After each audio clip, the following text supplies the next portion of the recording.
నా పేరు శ్రీనివాసులు, మా చిప్పుదొడి గ్రామం, మల్లెకల్ మండలం, జోలాం, గద్వాల డిస్టిక్. మనం ఈసారి విషయాలని వెరైటీ వేసాము. ఈసారి బాగానే పంట వచ్చింది. పక్క చుట్టుపక్కల గ్రామాలు కూడా వేస్తున్నారు. వాళ్ళని చూసి కూడా మనం వేసాం. మా ఊరు కూడా బాగానే 5-6 రైతులు వేసారు. వాళ్ళది కూడా బాగానే ఉంది. ఈసారి పంటలు బాగానే దిగుబడి వచ్చింది. ఎకరా ఫస్ట్ కటింగ్ వచ్చి 13.5 బాగానే వచ్చి 13.5 క్వింటాలు వచ్చింది.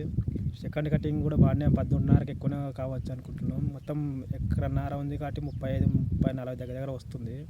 బాగానే వచ్చింది సార్ పంట. చిన్నప్పటి నుంచి ఇది పంట బాగానే వస్తుంది. మనకి ఇది చెట్టు ఏ విధంగా పెరుగుతుందని బ్రాంచెస్ ఏమైనా? బ్రాంచెస్ చిన్నప్పటి నుంచి బాగా సైడ్ బ్రాంచెస్ వస్తుంది. చిన్నప్పటి నుంచి పూత కానీ కొమ్మలు సైడ్ బ్రాంచెస్ బాగానే వస్తున్నాయి. పూత పింద బాగానే సెట్ అవుతుంది. నల్లి గిల్లి ఏం రాదు. ఇంక బాగానే తట్టుకుంటుంది. తెగుళ్ళు వైరస్ తెగుళ్ళు ఏం రావట్లేదండి. ఇంతవరకు ఏం రాలేదు మా చేనుకి అయితే. ఇంకా వేరే పొలాలు కూడా వచ్చినాయి కానీ అంత కానీ రాలేదు వేరేటికి అయితే. ఇంకా బాగానే తట్టుకుంది తేళ్ళకైతే.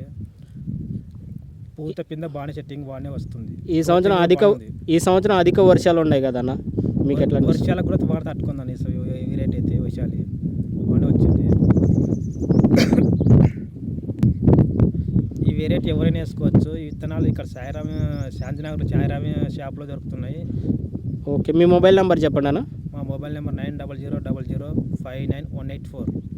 ఓకే అండి, మనం చూస్తున్నాం కదా ఈ రైతు చెప్పిన విధానం. మనకి వైశాలి అనే వెరైటీ అండి. ప్రస్తుతం మనం చిప్పతోటి గ్రామం, మల్లకల మండలం, గద్వాల జిల్లాలో ఉన్నాం. ఈ రైతు వచ్చేసి వైశాలి అనే వెరైటీ పెట్టిండు. ఇది తేజ రకం.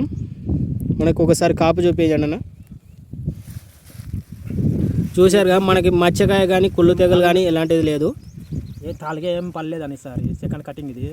ఒక తాలిగా కూడా రాలేదు ఇంతవరకు. తాలిగా కొంచెం కూడా రాలేదు. మొత్తం కూడా రాలేదు. ఓకే, వెరైటీ వచ్చిందని ఇది పంట వచ్చింది. మంచి పంట వచ్చింది అంటారా? మంచి పంట వచ్చింది. ఓకే, ఎవరికైనా చెప్పుకోవచ్చు అంటారు ఈ వెరైటీ. ఎవరైనా వేసుకోవచ్చు అన్నారు రైతులు. ఓకే, థ్యాంక్ యూ అన్న.